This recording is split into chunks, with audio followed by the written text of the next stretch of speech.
Hola, ¿qué tal? Les doy la bienvenida a este diálogo a propósito de la película cubana-brasileña La Opción Cero, parte de la competencia de documental en el marco del 25 Festival de Cine de Lima PUC. Primero quisiera agradecer a quienes hacen posible el festival, el Ministerio de Cultura de Perú y la Fundación BBVA, a nuestros patrocinadores 3M y France 24, a nuestro auspiciador El Comercio y a los colaboradores especiales, la Embajada de Francia y la Embajada de España en el Perú, así como a Ejeda por el licenciamiento al festival. Para este diálogo nos acompañan el director Marcel Beltrán, director de cine, editor y productor cubano radicado en Sao Paulo, fundador de Mediocielo Films, cuya obra combina la degradación de la imagen, la memoria y la experiencia de vida, creando un diálogo entre lo íntimo y lo público. En esta edición del festival nos presenta su película La Opción Cero. Y bueno, Marcel conversará con Claudia Salazar Jiménez, peruana, radicada en Estados Unidos. Claudia es escritora y académica, doctora en literatura latinoamericana por la Universidad de Nueva York. Además, Claudia es gestora cultural. Ella fundó el Perú Fest, el primer festival de cine peruano en la ciudad de Nueva York. Y además, cabe mencionar que su primera novela, La sangre de la aurora, recibió el premio Las Américas de novela hispanoamericana. Bueno, sin más, los dejo con ellos conversando. Muchas gracias.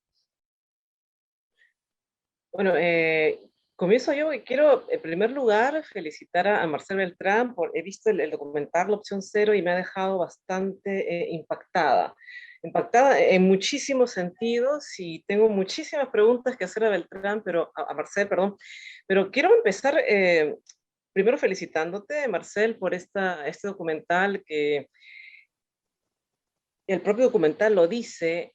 Hay una cantidad de material muy grande que tuviste que editar para crearlo, ¿no? O sea, quería empezar, en primer lugar, ¿cómo fue este proceso de edición? ¿No? Yo creo que justamente la edición misma es lo central de este proceso de artesanía con el cual has elaborado este documental Opción Cero. ¿Cómo decidiste organizar todo este material? ¿Cómo fue este proceso fílmico de edición? ¿Cómo lo hiciste? Bueno, ante todo, agradecer al festival por la selección de la película, por la invitación, y a ti, Claudia, por este momento. Eh, la edición de la película, en eso estás en lo cierto, es un poco el eje que estructura este relato. Esta película, en un modo quizás más contemporáneo, es cine de archivo, es una película de archivo. Utiliza, reutiliza y se apropia de la fuente primaria, que son estos testimonios en primera persona captados a partir de los celulares, ¿no? Fue un trabajo muy difícil, no solamente en el orden creativo, sino técnico, porque está claro, ¿no? Son estos móviles que han atravesado la selva, tienen un poco el carácter ya de ese viaje, ¿no?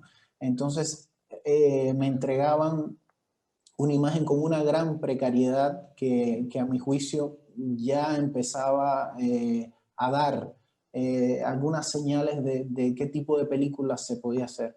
Y por otro lado eran teléfonos muy disímiles que filmaban en distintas resoluciones, a distintas velocidades, y hubo que hacer primero todo un gran trabajo de intentar, vamos a decir, que cotejar, masterizar esos móviles en una resolución que pudiese entrar en un editor de video y después ser compartido en una película, ¿no? Esa es la primera cuestión. La segunda es que son fragmentos muy breves, Claudia. ¿No? Tú entras a la selva, filmas un poco, se te acaba la batería y ya. Entonces, a partir de distintos fragmentos es que yo tenía la fuente con la cual podía intentar mostrar la evolución de este viaje, ¿no? A mí me parecía que era muy interesante, además, que la película fuese, vamos a decir, un limbo detenido en Cáritas, en este campamento, y que entonces solamente se moviese a través de la imagen dentro del celular, lo cual ya daba, en cierto modo, una especie de condición de memoria, ¿no? Porque la película se mueve a partir de ese recuerdo. Luego hay otra cuestión que yo creo que se diferencia un tanto de otras películas que tienen el mismo carácter, porque claro, al migrante siempre lo acompaña un celular y tiene que ver con que los migrantes cubanos no solamente estaban filmando, sino que estaban transmitiendo en vivo, ¿no? Entonces, esto de ver en tiempo real una transmisión de cubanos entre vicisitudes, ¿no? Atravesando la selva del Darién, es algo que también convierte la película un poco, vamos a decir, como una especie de plataforma para ellos, ¿no? Porque el celular es usado también como un mecanismo de defensa, ¿no? Para denunciar, para protegerse. El celular es como un arma. Fue mucho tiempo, Claudia, mucho tiempo de montaje. Esto es una película que además, vamos a decir que me encontró a mí, ¿no? Hay siempre películas que tú buscas y películas que se te aparecen. Y esta película es una película que yo, vamos a decir, en mi deseo más interno, siempre sentía, respiraba que era un buen tema, la migración cubana por tierra, que se diferencia un poco de esta migración cubana que fue más conocida en los años 90, del fenómeno de los balseros, Sí, ¿verdad? era justamente otra pregunta que te quería hacer, ¿no? ¿Cómo fue que te enteraste de este proceso? ¿Cómo te pusiste en contacto con estas personas? Porque para mí, honestamente, no sabía casi nada de este tipo de migración, ¿no? Me Sí. impactó mucho por eso, ¿no? ¿Cómo fue que te enteraste y que dijiste, este tema es mío? Como te comentaba, más bien fue al revés. El tema fue que me encontró como cubano, vamos a decir, siempre sentía una gran ausencia de este tipo de contenidos en los medios de prensa oficiales de Cuba, ¿no? No se habla en Cuba de los migrantes que atraviesan la selva, de los migrantes que salen del país y que hacen este tipo de recorridos, muchas veces vendiendo sus propiedades, sus casas para tener dinero. O sea, no hay relatos en los medios oficiales sobre esto. Pero es una oportunidad, ¿verdad? Tienes que encontrar vamos a decir, el momento exacto en que hay una crisis e incorporarte a eso, lo cual es muy difícil. Entonces, la cosa es así, estando en el Festival de Panamá, una amiga me comenta que está sucediendo esto, que los cubanos que han salido de la selva del Darién, Panamá ha cerrado las fronteras para ellos y se han quedado como en un no lugar, ¿no? Como una especie de limbo, porque ni pueden salir de Panamá ni se pueden regularizar y tienen un gran riesgo de ser deportados. Ahí, Claudia, entonces, un poco con lo que yo tenía encima, que era una pequeña cámara de viaje y un micrófono improvisado, dije, bueno, esta película o se hace en estas condiciones o no se hace. En los créditos de la película aparezco yo como fotógrafo también, entonces es porque estoy absolutamente solo, ¿no? Yo mientras rodaba y acompañaba también, los acompañaba un poco en esta incertidumbre, donde me preguntaban mucho, ¿qué crees que va a pasar? ¿Nos van a deportar? ¿Nos van a...? Yo fui pensando la película también como un autorretrato, porque era una realidad que yo sabía que existía, pero que no conocía y que me fue transformando mucho a mí a nivel interior, ¿no? Entonces, el acompañar esto de cerca hizo también que en cada plano estuviese una proyección subjetiva mía como cubano también, ¿no? Vamos a decir que no solamente acompañando y registrando, sino también diciendo a través del ordenamiento de estas películas. Claro está, cuando puse un pie en Cáritas, Claudia, yo no dije, wow, qué buena película, voy a hacer una película. Mi primera sensación fue más bien de ayuda, fue de estar con ellos, de entender. Y poco a poco ellos empezaron a compartirme este material de archivo. Y ahí es donde ese tercer sentido despierta y digo, bueno, aquí hay una película, ¿no? Me están brindando este material y de alguna manera ellos quieren que esto que ellos están viviendo se sepa, ¿no? Yo siempre les aclaré que no era periodismo, o sea, la película se empezó a filmar en el 2017 y la estamos viendo ahora, ¿no? O sea, es una película que yo sabía que iba a transcurrir por un tiempo de reflexión muy grande y ese fue el tiempo de escritura que vino con el momento del montaje. O sea, es una película que no se concibió, no tuvo el recorrido tradicional donde uno escribe, busca financiamiento, va, sino que la película viene, tú la aceptas esa precariedad, incluso en términos de no estar preparado, o sea, de tener una cámara precaria y un micrófono precario, me ponía a mí como cineasta también un poco en la misma condición de ellos, ¿no? Y yo acepté ese reto. No, es Entonces, que completamente. Sí, sí, esto de la precariedad que dices, creo que es otro de los ejes en la construcción de toda la película, ¿no? Porque no, me parece genial lo que estás diciendo, porque esa precariedad técnica, ¿no? De la variedad de teléfonos con, sin batería, además ese contraste tan salvaje con todo lo que esta palabra implica entre la naturaleza del Darién, ¿no? Con esa tecnología precarizada, pero al mismo tiempo la tecnología de las redes sociales, que a mí me impactaba mucho esto de, había una repetición constante del, dile que le dé like, dale like para que te comparte. crean, ¿no? Era, dale like y comparte para que nos crean, ¿no? Esa idea de, estamos aquí, estamos viviendo, como tú dices, estamos creando un archivo frente a ese vacío silencioso del oficial, ¿no? Había una parte muy tremenda y eso del compartir además marca mucho, como bien tú mismo lo estás diciendo, esta cuestión de la precariedad, ¿no? Y el hecho tenía una pregunta que yo tenía, que a veces provoca, ¿no? Este dilema ético cuando uno, digamos, se acerca al material de la vida de los otros, ¿no? Al dolor de los otros, como lo decía Sontag, ¿no? Y en este caso, dolor y vida, ¿no? ¿Cómo, cómo manejaste tú? Me parece que ya lo respondiste, pero igual para seguir afinando un poco esto, que creo que es central en en tu producción, ¿cómo manejas tú ese dolor, esa incertidumbre, esa precariedad del otro en tu film?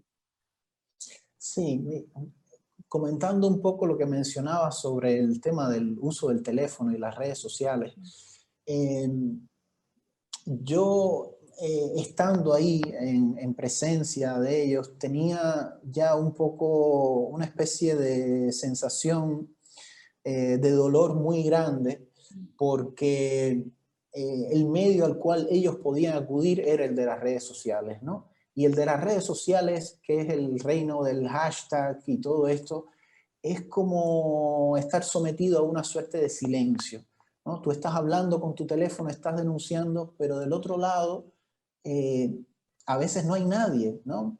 O a veces hay mucha gente, pero son personas que están en torno al hashtag y no en torno a tu cuerpo, a tu voz, a lo que tú realmente precisas, ¿no? Y estamos además muy acostumbrados de ver denuncias constantes de cuestiones de este tipo, ¿no? En este mismo instante ahí existe la crisis más grande en la frontera del Darién con casi 8.000 migrantes en la frontera. Y es ahora mismo, ¿no? Y este año ha sido el año de más migrantes, con unos 17.000 migrantes que han atravesado. O sea, te puedes imaginar que esto es muy fuerte y estos migrantes producen contenido constante y ese contenido se queda un poco en un limbo, ¿no? La otra Un poco como cuestión, ellos, ¿no? un poco como ellos, y la otra cuestión que para mí era muy fuerte es que si te fijas, ellos constantemente en la película hablan en tercera persona. Dicen, nosotros queremos, o sea, hay una disolución del yo que es muy fuerte cuando tú estás en un proceso tan vulnerable como el de estar migrando en estas condiciones que son totalmente irregulares, ¿no? Y ahí, en esa demanda humana que nace, empieza una contradicción muy grande que tiene que ver con esta cuestión que nos agrede constantemente entre eh, la justicia, ¿no? Lo que es lo justo y lo que es parte de la ley, ¿no? Por supuesto que ellos están rompiendo la ley, pero por otro lado es una injusticia que esto... Y por ahí es que yo sentía que había algo que podía ser reflejado a través de este material y además de eso, un poco, vamos a decir, mi ser cubano expresándose a través de ellos en la realización de esta película, ¿no? Que para mí fue un proceso, además, de interiorización de muchas cosas que tienen que ver con mi país.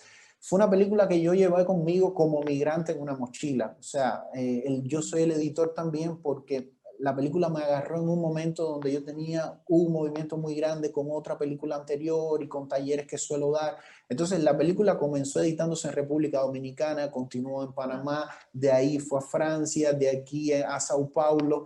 O sea, fue una película que migró también ese proceso y en ese mismo devenir yo fui un poco, vamos a decir, creciendo con ella, ¿no? Y asimilando estas otras cuestiones que suelen no narrarse en el dolor del migrante cubano en este recorrido de ir hacia los Estados Unidos. Muchas personas me han preguntado, Claudia, bueno, pero ¿por qué están en la selva? O sea, ¿por qué salen de la selva? Y eso planteaba para mí una necesidad muy grande que quizás está en la primera secuencia de la película, ¿no? Que es este asunto de, si fueran migrantes sirios o migrantes, se entiende perfectamente, ¿no? Pero hay muchas personas que no entienden de qué se huye de Cuba. Quizás en estos días que hubo un estallido popular queda más claro, porque Cuba salió en los medios y estuvo muy... Pero a veces hay personas que, pero bueno, pero yo fui a Cuba y es tan lindo, y el sol y el malecón y da y Varadero, ¿por qué se van de Cuba los cubanos si tienen medicina? Tienen todo, ¿no? Cuba está Entonces, maravillosa, ¿no? exactamente, Cuba exactamente. es Entonces, maravillosa, ¿no? Lo que pasa en las condiciones de vida es lo que está pasando, ¿no? Totalmente. claro, y las libertades, sobre todo, ¿no? Una cuestión muy grande de poder elegir, que es, vamos a decir, que la piedra angular de cualquier proceso democrático, ¿no? Tener libertades de puntos suspensivos, y que eso es un gran problema Que es de algo que tú dejas como muy marcado, me parece, al inicio del documental, ¿no? Cuando justamente ese momento en que aparecen imágenes como un poco más clásicas de La Habana, ¿no? Antes que el viaje comience, y a mí me encantó, me fascinó ese momento en que van a dar un speech, un discurso revolucionario, y entra el documental a poner la voz del migrante, ¿no? Y empiezan los migrantes, ahí empieza el viaje justo en ese momento, teniendo, digamos, un tiempo de fondo donde hay un discurso que se está dando, pero no escuchamos, ¿no? Y me parece que en ese momento, ya desde el inicio, creo yo que tu documental ya pone una mirada política muy clara, ¿no? Digamos, frente a este silencio que impuso este sistema a los migrantes, que por algo se están yendo, ¿no? La voz migrante ahora toma la palabra, la voz migrante ahora pone cuerpo a esto que está sucediendo, ¿no?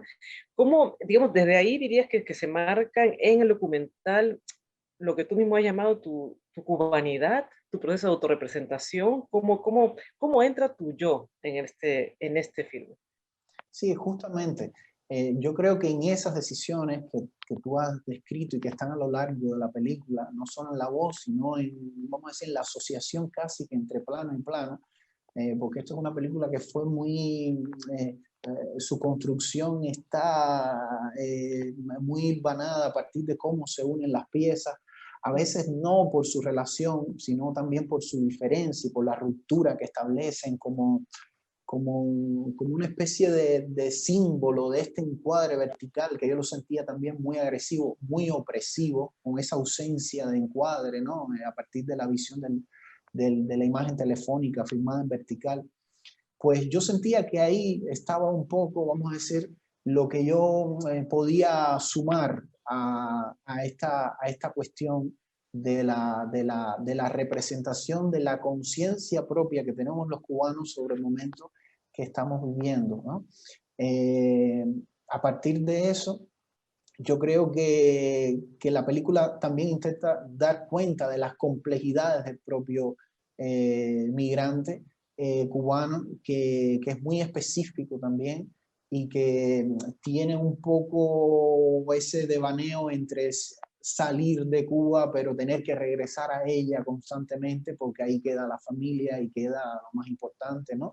Entonces, fue un proceso que incorporó escritura, montaje, revisión, y un poco la noción también de una especie de diario, ¿no? De viaje, ¿no? Que yo creo que es muy importante. Y claro, como yo estaba solo, y yo era un poco una especie de compañía, en el mejor sentido, ellos me hablaban constantemente, ¿no? O sea, me hablaban a mí, no a la cama, me hablaban. Marcel, Marcel, se despedían de mí, ¿no?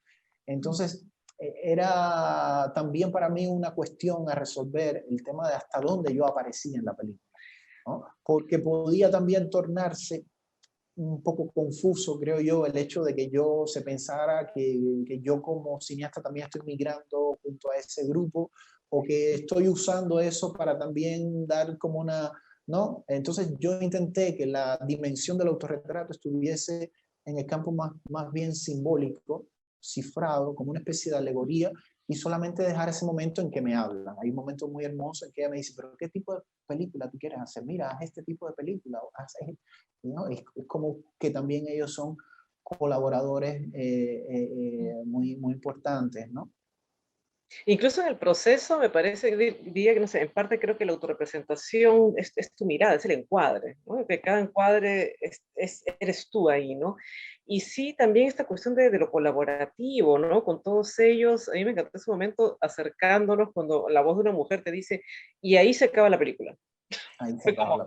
pero no se acabó, siguió, obviamente, ¿no? Pero ese aspecto de decir hasta dónde se puede ir, hasta dónde seguir grabando o no, y que me parece bastante, digamos, bastante revolucionario en términos de la concepción de un cine centrado en lo autorial, ¿no? De justamente ser el director como gran autor que, digamos, organiza todo, dice qué va en el encuadre y qué no, o cuándo termina la película, ¿no? El hecho de aceptar justamente la voz del otro me parece que da un salto ético tremendo, ¿no? Con respecto a tu posición como documentalista aquí.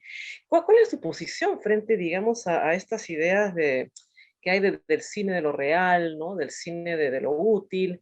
¿Cuál es tu posición como documentalista?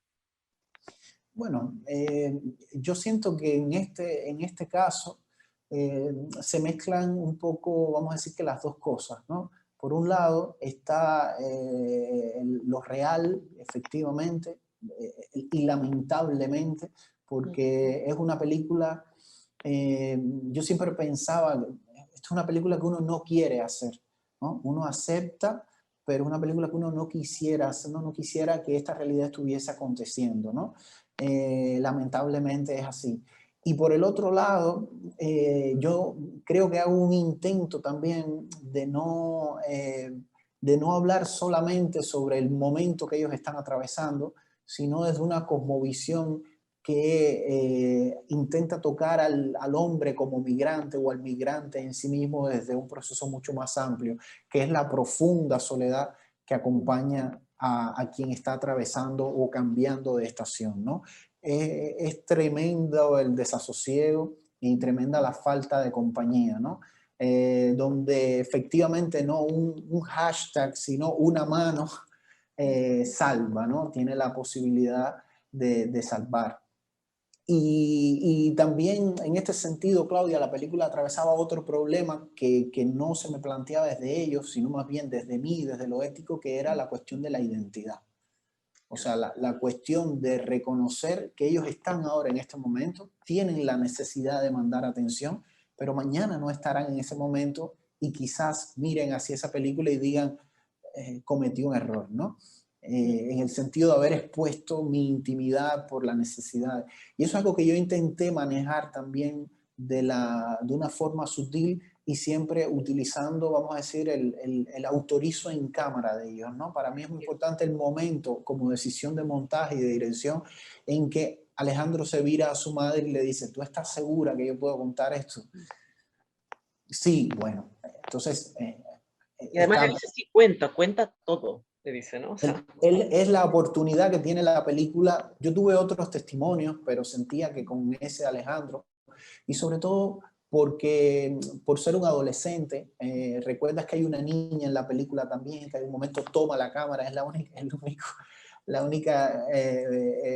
vamos a decir, la niña es la que me arrebata la cámara, casi que empieza a filmar y se hace una autoentrevista, ¿no? Y dice, cuando me caí de la selva, apenas sabe hablar y puede reproducir esto, ¿no? Y yo creo que son... realmente te quitó la cámara, fue. sí, hay un momento en que se ve que ella agarró la cámara y empieza a Sí, decir, mira a sí, mi que te papá, mira a mi mamá, ¿no? Eh, tremendo.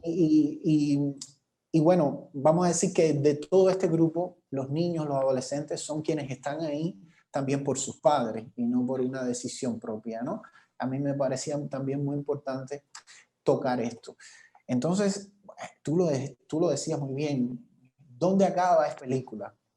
que podría ser infinita, porque constantemente se siguen produciendo videos de esta naturaleza, que además ellos me siguen compartiendo, y yo tenía la oportunidad de quizás arriesgarme y seguir con ellos hasta este campamento militar, hasta esta nada, pero yo sentía que la experiencia era esa y que justamente ese final donde todo termina, se desvanece con una sensación de que hay algo terrible va a Es la acontecer, ¿no? angustia. A mí me Una dejaste angustia muy angustiada. fuerte. Sí, es una angustia muy Porque grande. ese de qué les va a pasar, ¿no?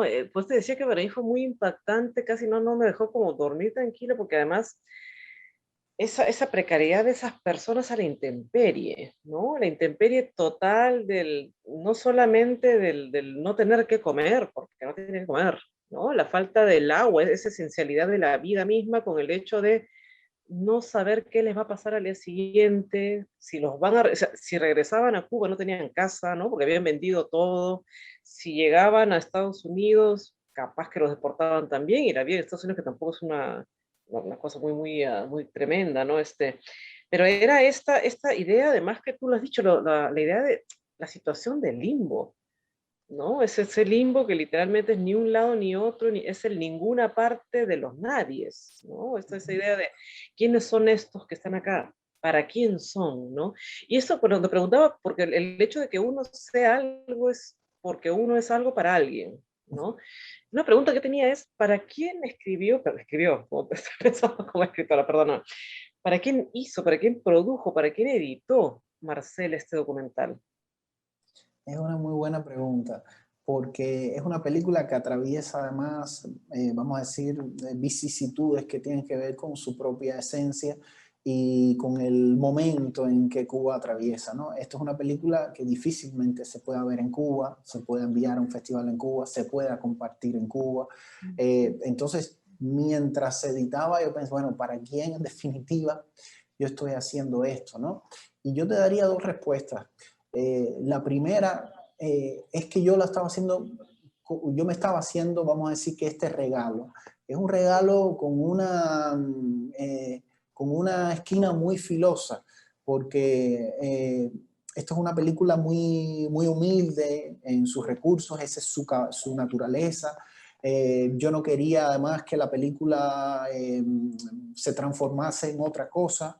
A veces se ve este tipo de una película sobre personas muy humildes, pero que entonces tiene unos presupuestos muy grandes y eso entra como una especie de contradicción. Entonces, para mí era aplicar a los fondos específicos que nos daban la capacidad de poder terminarla de un modo muy sencillo, pero no.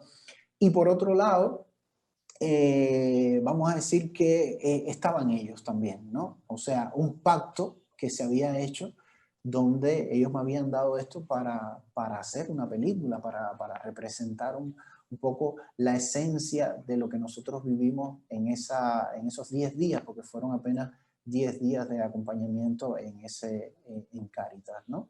Entonces, mira, algo que ha sido, vamos a decir, para mí un poco angustioso en los términos de compartir la película a través de festivales solamente con este carácter online, ha sido no tener el contacto con la audiencia y saber cómo siente la película, ¿no? Desde su estreno en ITFA, Hot Docs, todo el recorrido ha sido online, entonces la película se ha distribuido, pero yo estoy aquí en la casa, en este mismo sitio, ¿no? Y no sé qué ha pasado y cómo ha sido recibida la película. Y eso es una angustia muy grande porque quizás de todas mis películas es la que más yo hubiese querido ahí agarrar el micrófono y interpelar a la gente y hablar sobre Cuba y qué pasa, ¿no? Entonces eso ha sido así, ¿no? A pesar de... Por otro lado, yo creo que este formato online en cierto modo conviene a la película, ¿no? Porque la película justamente toca un poco este territorio. Entonces ha sido un poco una mezcla y te confieso que quizás yo haría un esfuerzo por después tener una distribución en salas y ver qué pasa con las personas ahí en caliente, ¿no? Ojalá. Ojalá que se dé, pero contigo, la angustia sí. Si tienes una parte de una de la audiencia que responde que sí, que para mí además fue enterarme mucho de lo que pasa en ese proceso migratorio, ¿no? Quería pensarlo un poco también, tú también eres migrante, ¿no? También has salido de Cuba. ¿Cómo contrastas, digamos, tu propia experiencia migratoria con lo que está sucediendo con estas personas, ¿no? Bueno, está un poco cifrada en la película, ¿no? Porque cuando yo filmé, yo vivía en Cuba, pero por mi propio trabajo, porque estaba en el Festival de Panamá, invitado por el festival, entonces yo aproveché esa invitación para rodar, pero ellos lo mencionan ahí, me decían, pero si tú tienes visa para ir a Estados Unidos y para ir a Sí, te Europa, puedes ir donde quieras. ¿qué onda con este hombre que entonces está filmando y ¿Por qué estás viviendo en aquí con una carpa? nosotros, no? Era esa, Exactamente, ¿no? Qué sujeto más loco. Yo creo que por ahí también vino un poco el cariño, ¿no? Porque total. era, Pero este era loco puede estar afuera, está aquí con nosotros comiéndose todo esto que es horrible, ¿no? sí, medio que escondido, porque qué sé yo, una locura, ¿no? Entonces, el proceso realmente mío que vino a partir de moverme aquí a Sao Paulo, a Brasil, vino justamente con la mochila de montar la película, de editar la película, ¿no? De ir entendiendo qué película estoy haciendo y de pronto verme que me estoy transformando en ellos. Ya. Fue muy intenso, Claudia, fue muy intenso, ¿no? Porque fue un proceso que no solamente fue sentarse y cotejar imágenes, sino muy duro, muy difícil a la hora de elegir qué de ellos me representa. Entonces, sí, yo creo que todo eso está un poco tomando su verdadera dimensión. Yo siempre pensaba en la película como algo que tenía que ser bello pero roto. Tenía que tener una especie de belleza ríspida, dura, ¿no? Un poco como una roca que puede ser bella de lejos, pero sé que también te puede herir. Y hacía un poco esa metáfora con mis colegas, decía, tenemos que terminar la película, sentirnos bien y cuando esté bien y digamos lo hemos hecho, tirarla al piso, romperla y esa va a ser la película terminada, esos fragmentos, ¿no? Y eso fue muy difícil de lograr, ese acto no de tirarla, sino de transformar un poco esta noción, ¿no? de fragmento, de algo roto o inacabado, que da cuenta de esa ausencia y de ese silencio también, ¿no? Hay un momento central en la película que es un poco, vamos a decir, como la secuencia, el momento que yo me regalo a mí para irme de la realidad al sueño, que justamente después del testimonio de Alejandro y empieza la voz en pantalla y de pronto estamos detrás de estos barrotes y ellos parece que están como más presos que nunca y se rompe la realidad y a partir de ahí tú te das cuenta de que esto es una incertidumbre que es muy grande, de que están en una noria girando en círculos y que el tiempo tiene otra dimensión, ¿no? La vida tiene otra dimensión, ¿no? O sea, no hay idea de futuro en realidad, ¿no? Esa parte probablemente es una de las más angustiantes que hay, ¿no? Porque no es una cuestión de el presente, es un presente a la intemperie. Esa palabra ahí me resonaba mucho cuando la estaba viendo, ¿no? La idea del no saber a dónde, el no saber qué, no saber quién, ni cómo, ¿no? Ni cuándo, era de aquí a dónde, ¿no? Y a mí particularmente me interesaron esos saltos que haces en varias secuencias entre la cuestión de la mirada del todos, ¿no? Nosotros como grupo atravesando la selva y esos momentos en que te detenías específicamente en alguna persona, ¿no? Pienso en el adolescente, ¿no? Que te cuenta su propia imagen, esta niña también. Después hay una de ellas que me parece que ya más cercano al final, ¿no? Cuando van a ver si cruzan o no, si deciden o no. Yo pensaba un poco hasta qué punto habías tú reflexionado sobre la cuestión de la narratividad, ¿no? De cómo organizar una posible narrativa dentro de esta situación tan fragmentaria que estamos organizando. Yo creo que hay dos factores ahí que ayudaron mucho un poco a organizar, ¿no? A nivel argumental esta película. Una tiene que ver con el propio diario, ¿no? Con esta noción de no solamente el paso de los días, que ya refleja un poco el paso del tiempo, que no está en continuidad, porque a veces aparece un día y después hay 2 días en el medio donde tú no tienes material y ves otro día. Ahí. Y por otro lado, el intercambio de mensajes que yo hice con una de ellas, ¿no? Que al final en el proceso de montaje para mí daba una noción muy clara de cuál había sido la relación, un poco la calidad de la relación, porque ahí están todas las contradicciones también, ¿no? incluso al final, que ya están llegando, están casi que cruzando en México, pero en ese momento no es que renieguen de mí, pero ten cuidado entonces ahora con lo que pones, o sea, ha cambiado un poco y todo eso sucede en pantalla y en la memoria, que es como una manera de que también no suceda, ¿no? Es una película muy difícil en el sentido de que no se enfoca, no decide, bueno, este va a ser el personaje que vamos a seguir y vamos a construir una empatía, ¿no? Sino que es una película coral, es una película de todos y eso ofrece unas dificultades que son muy grandes porque desde el mismo momento en que te enfrentas a los fragmentos de celular, yo creo que ese mosaico es lo que tiene el carácter de la experiencia, ¿no? Y no intentar construir un héroe. Entonces, no te diría que hubo una negación de un modelo clásico, pero sí una escucha, un intentar decir, bueno, ¿cuál es la mejor forma de contar esto? Digamos que en términos literarios, ¿no? Y bueno, es el fragmento, es justamente el fragmento. Es trabajar con lo que no está, con lo que falta, ¿no? Entonces, eso fue un poco el trabajo de ir entretejiendo esto como montador y como director.